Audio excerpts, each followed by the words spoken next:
आते हो वैसे ही उनको भी भाता है। हाँ नहीं महाराज, ठीक है, अभी 10 मिनट देखिए, जो तुम्हें चाहते हो वो हम चाहते हैं, कह रहे महाराज। तो कहने का तात्पर्य यहाँ है क्या कि हिंदू विवाह में प्रेम पैदा किया जाता है, इसलिए जो है अपने पति के सिवा दूसरे पति के तरफ जो नहीं देखती है उस स्त्री का हमारे श्रीमद् भागवत में, हमारे रामायण में, हमारे नाना ग्रंथों में लिखा गया है। उस तपस्विनी का कोई व्रत नहीं करती है, कोई उपवास नहीं करती है, कुछ भी नहीं करती है, पर उसका पुण्य इतना है कि क्या है, ब्रह्मा विष्णु महेश को बालक बनना पड़ता है। ताली बजाओ। वो गधा वाला हाल है, उसको गधा जो होता है उसको बाद में पता चलता है।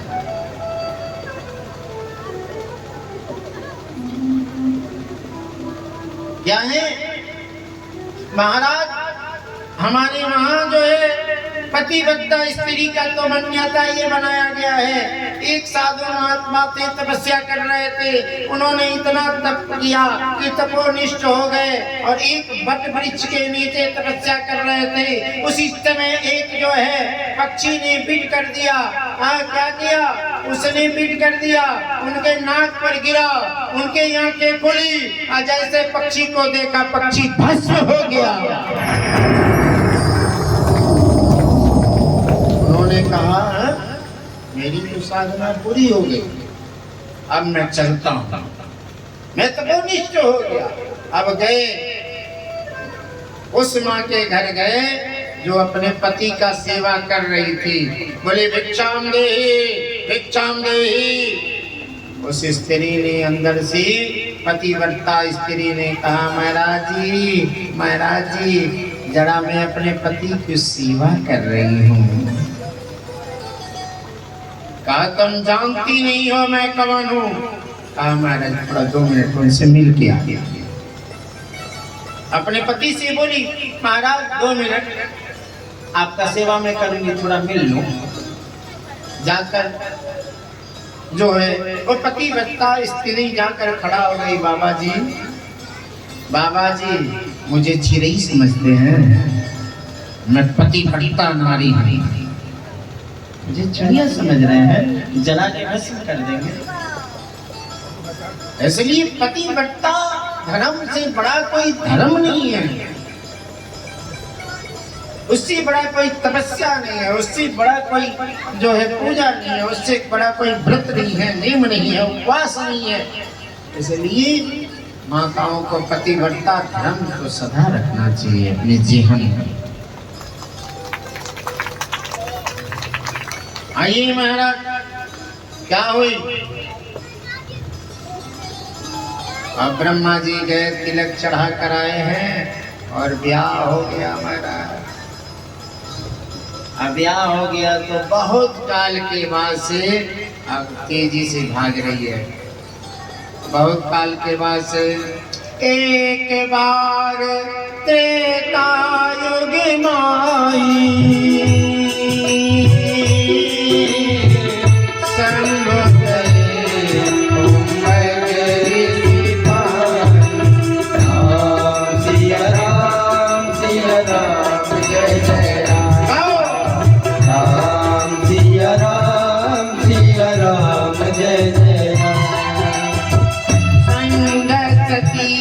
जग जननी भवानी,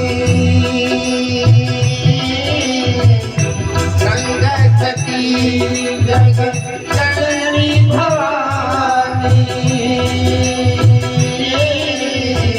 ओ जननी से अकेले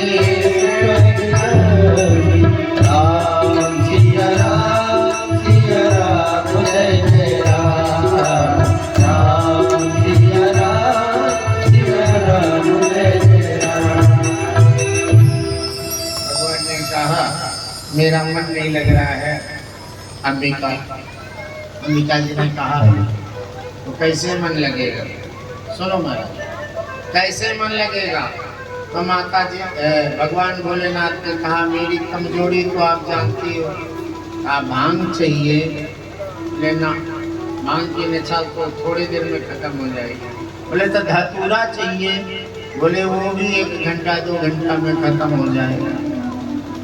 कहा कई कौन सी नशा है कि जिसको मैं ला दूं और आप उस नशा को कर लें तो आपको शांति मिल जाए? कहा बस मेरे पास एक ही नशा है, भगवान की कथा की नशा, मैं कथा सुनना चाहता हूँ। महाराज तो कथा या वाचक है, तो कथा वाचक है तो अपने कह लीजिए, अपने सुन लीजिए। नहीं, जो कथा कहने में सुख नहीं है वो कथा सुनने में सुख है।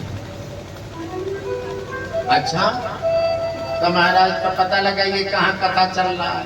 कहा आसपास नहीं चल रहा है। कहाँ चल रहा है? नासिक, बम्बई के पास चल रहा है। बोली कि पास ही में है क्या नासिक? है ये छोड़कर है। हम लोग कहाँ हैं? माता जी ने कहा हम लोग कहाँ हैं? हम लोग तो कैलाश पर्वत पर हैं। कहा प्रेम होती है तो फासला कम हो जाता है, प्रेम होती है तो फासला कम हो जाती है। कि समय नहीं लगे, भजन करते हम लोग चलेंगे, भजन करते चलेंगे तो समय नहीं लगेगा। अच्छा, इसमें कोई है कि यहाँ से सिवान पैदल चला जाए? हाथ उठा दीजिए। नानी तू चली जाएगी सिवान पैदल? छपरा चलो चली जाएगा। छपरा कोई है? नहीं जाएगा। अच्छा, छपरा को किलोमीटर होगा यहाँ से? 60 किलोमीटर। नहीं जाओगे, नाना नानी सब मरने लगेंगे। लेकिन बाबा धाम 108 किलोमीटर है सुल्तानगंज से। हाथी ना घोड़ा ना कौनो सवारी, हाथी ना घोड़ा कौनो सवारी, पैदल ही है तुरदुआरी, हे भोलेनाथ पैदल ही है तुरदुआरी। हाथी ना घोड़ा ना कौनो सवारी, हाथी ना घोड़ा ना सवारी, पैदल ही है तुरदुआरी, हे भोलेनाथ पैदल ही है तुरदुआरी, भोलेनाथ पैदल ही है तुरदुआरी। बोल बम तेरा बाबा ए सहारा बा, बोल बम तेरा बाबा है सहारा बा, बोल बम बोल बम बोल बम बोल बम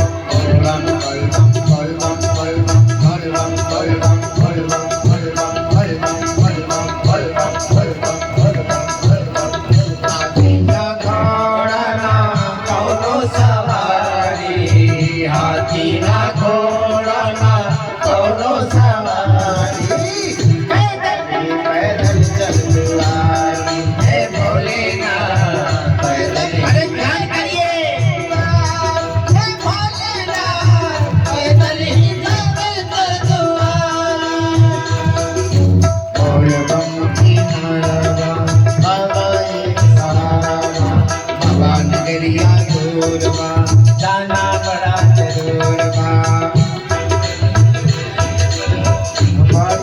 सहारा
बाजार में बम बम बम बम बम बम बम बम बम बम बम बम।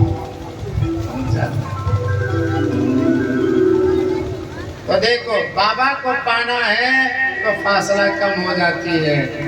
भगवान भोलेनाथ माता अंबिका माँ सती को लेकर गए। अब वहाँ बड़ी खिदमत हुई है, बहुत ज्यादा उनका पूजा पाठ हुआ है।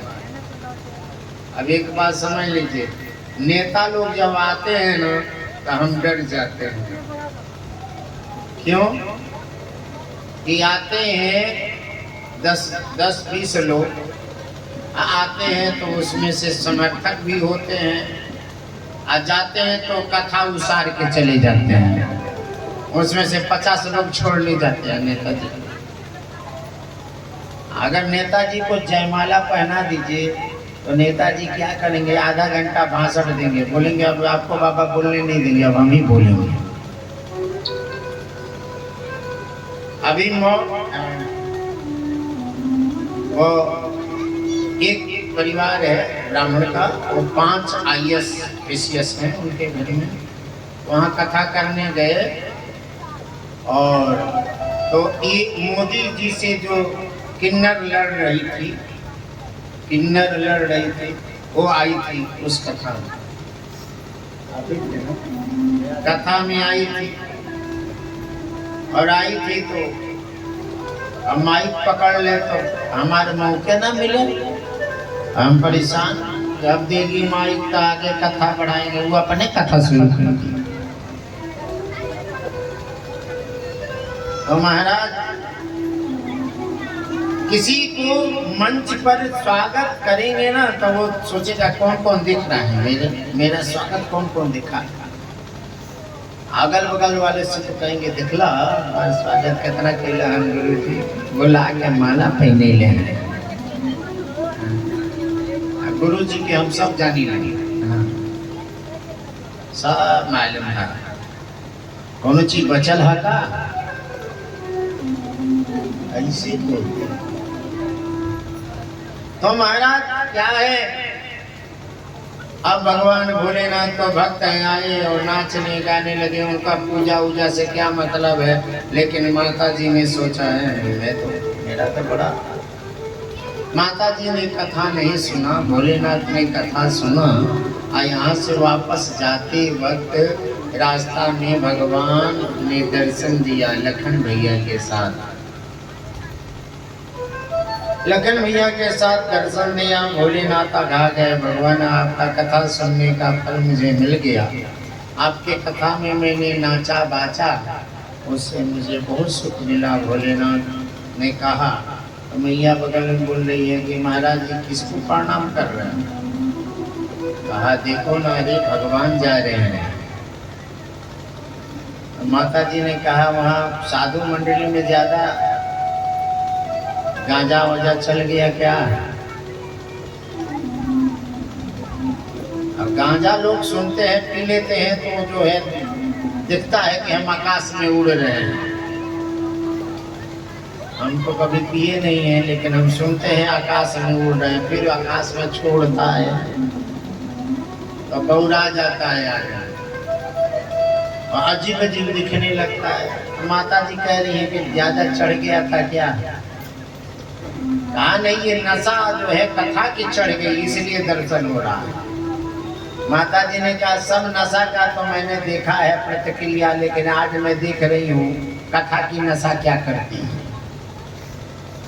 माता जी ने कहा कि किसको देख रहे हैं? कहा देखो वो जो दोनों बालक जा रहे हैं वो कोई और नहीं है, राम और लखन है। वो परब्रह्म परमेश्वर है, वो शीशा अवतार शीशा नाग है।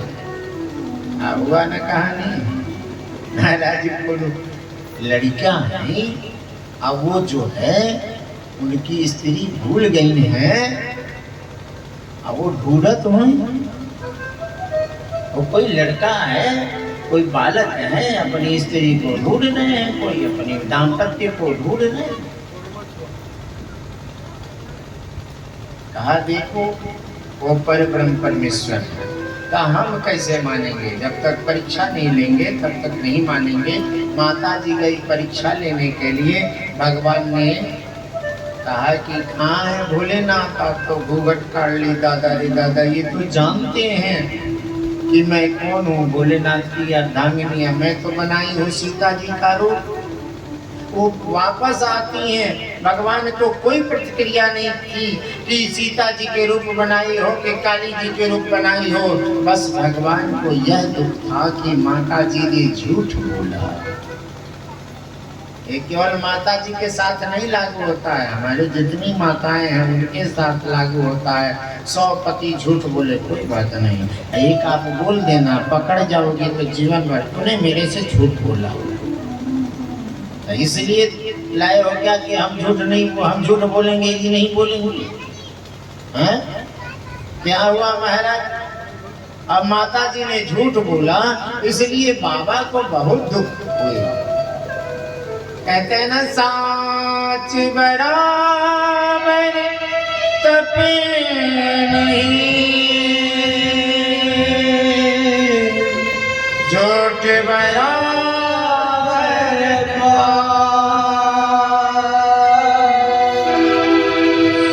जाके हृदय साच है,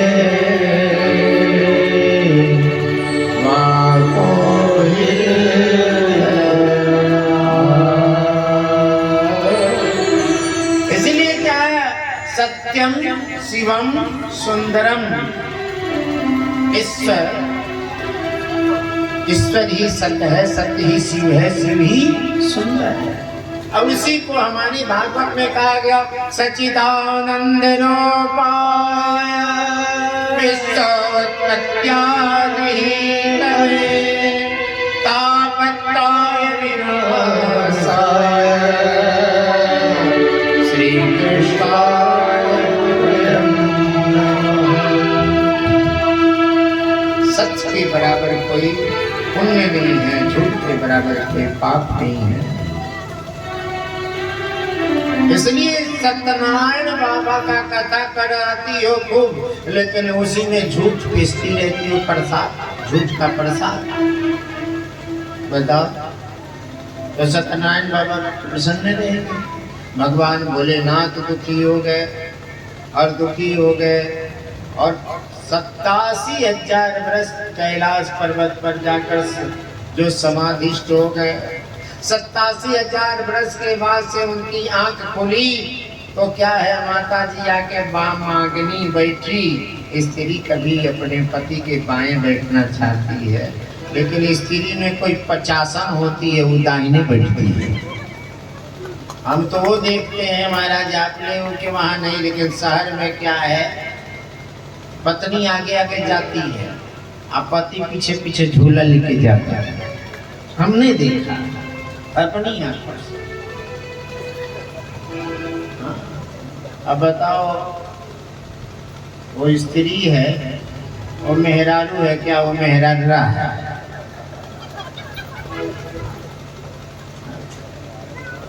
अरे भाई, कितना भी तुम्हारा हो गया है। एक बहन से मैंने कहा, उसने अपनी वेदना कही और मैंने इतना ही बस कह दिया कि तुम्हारा पति जो है पागल है क्या? गुरु जी चुप रहिए, बस इसके आगे मत बोलिए। ये 2 दिन की बात है। देखिए क्या महाराज क्या है, भगवान के बामांगनी बैठती हैं, भगवान मना कर दिए, आप तो पूजनीय हो गए। अब आप बताइए, आपको क्या है, पत्नी को कैसे बुलाया जाता है? सुनो। उसी समय पत्नी को ये सुनिए तो क्या लगेगा? अच्छा लगेगा? नहीं, सुनो अच्छा लगेगा। सुनो में प्रेम है, सुनिए में प्रेम नहीं है। सुनिए में वो सुलगा रही है। समझ लीजिए क्या है महाराज। आपको मैं बता रहा हूँ, इसलिए आगे कहती है जी। अजीब अजीब बातें आपको सुनने को मिलता है। आइए, माता जी को कहा आप पूजनीय हो गए। अच्छा बोलिए, सासू माँ को जी कहा जाता है? सासू माँ, माता जी, माई जी कहते हैं ना। अपनी अम्मा को भी माई जी कहेंगे क्या? अच्छा लगेगा? एक लड़का गया पढ़ने के लिए, पढ़ के आया। जब पढ़ के खूब पढ़ कर आया, ज्यादा पढ़ कर आया तो कहा कि पढ़ के आए हैं तो पढ़ाई के हिसाब से बोलना चाहिए। अपनी माँ को बोला, माई जी कहाँ बानी? माँ ने मारा 2 थप्पड़, यही पढ़ के आए हो? मैं सास बन गई क्या तुम? ये बात है क्या है महाराज? भगवान ने सम्मुख बैठा दिया, माँ अंदर अंदर गलने लगी। अब उसी समय जो है देवता जो है ललचाते चिढ़ाते जा रहे हैं कि हम जा रहे हैं दक्ष प्रजापति के वहाँ। माता जी ने पूछा, ये कहाँ जा रहे हैं? कहा है, जानती हैं कहाँ जा रहे हैं? ये यज्ञ में जा रहे हैं। बाबा भोलेनाथ का यज्ञ में। किसके वहाँ? कहा पिताजी के वहाँ। कहा तो मैं भी जाऊंगा। बार बार जो है भगवान ने रोका, लेकिन नहीं रुकी। आपको भी कोई रोके और ना रुको तो जान लो यही चौपाई गाना। कोई है वही जो राम रखिया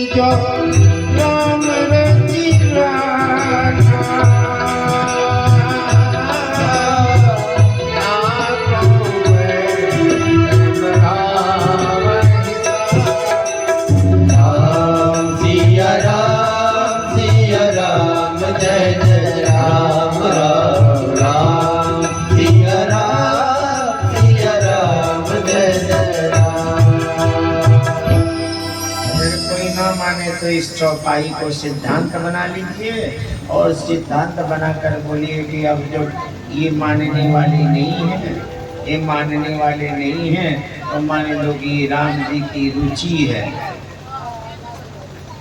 तो भगवान ने यही कहा, वही है वही जो राम रुचि रखा। भगवान जानते हैं कि ये जाएंगी तो वहाँ इनकी जो है दुर्दशा होना है। तो भगवान ने बड़ा मना किया, नहीं मानी। तो क्या हुआ? उसके बाद से जो है भगवान ने क्या किया? भगवान ने जो है मुख्य गरुओं को के साथ भेजा। वहाँ माता जी की अपमान हुई। हे परीक्षित जी, वहाँ माता जी की अपमान हुई और माता जी दग्ध होकर जो है जल गई।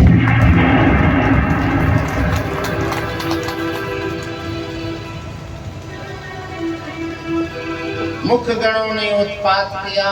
भृगु ऋषि ने महागायत्री पढ़कर छोड़ा, भाग चले भूत पिशाच। जाकर समाचार सब शंकर पाए, वीर भद्र कर कोप पठाए। यज्ञ विध्वंस जाहि तीन किन्हा, सकल सुरन विधवत फल दीना। उसी समय जो है क्या हुआ कि सारे भूत पिशाच जाकर रोने लगे, खटखटाने लगे, चिल्लाने लगे। भगवान भोलेनाथ ने वीरभद्र को पैदा किया। वीरभद्र आए, वीरभद्र दक्ष वध कीना, नोचे दाढ़ी जटा बीना। जो साधु लोग थे उनका जटा नोच लिए, किसी का दाढ़ी नोच लिए, दिए शिव गण दक्षिणा भारी। मचा यज्ञ में हाहाकारी, कोई चले सिर विहीना, कोई को आहुति कर देना। अब क्या हुआ? कोई जो था वो गला काट दिए, वो बिना गला का देवता भागे। कोई को आहुति कर दिए, ले जाके स्वाहा।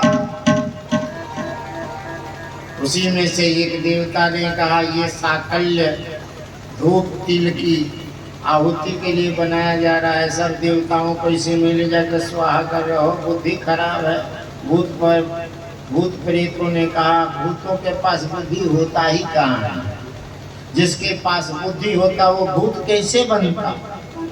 अब बुद्धिमान आदमी भूत नहीं बनता है, क्योंकि बुद्धिमान आदमी अपना भविष्य बनाने के लिए सत्संगश्च विवेकश्च निर्मलम नयनोदयम यस्य न अस्ति सो नरः सुखः अंधा कथम न स्याद् कुमार्गः।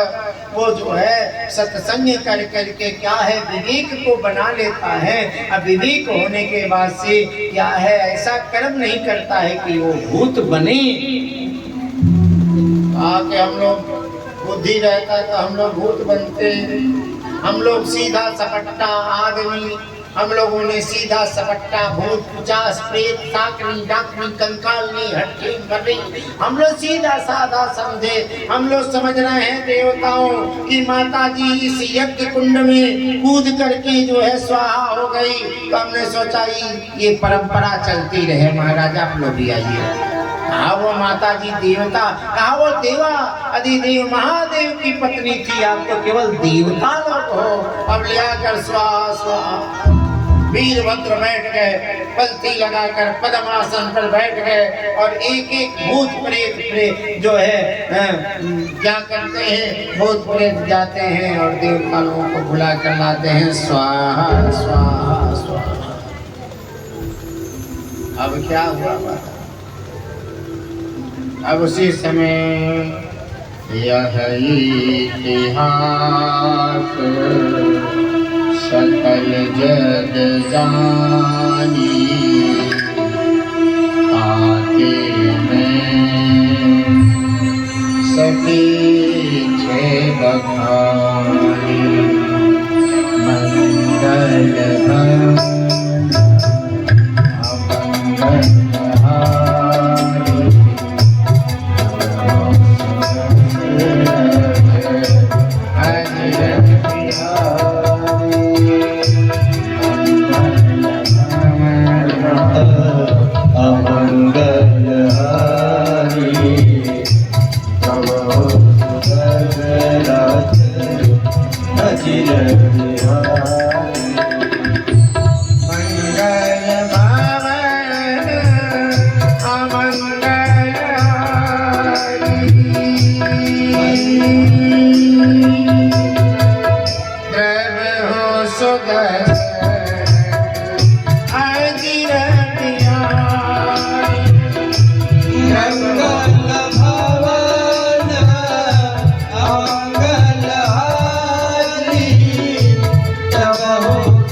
अब वही माता जी जो है जन्म ली कहाँ जाकर, कनखल में।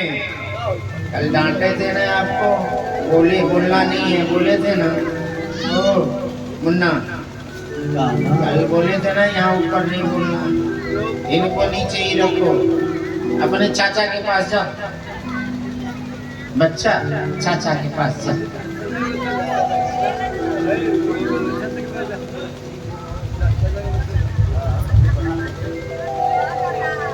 होगा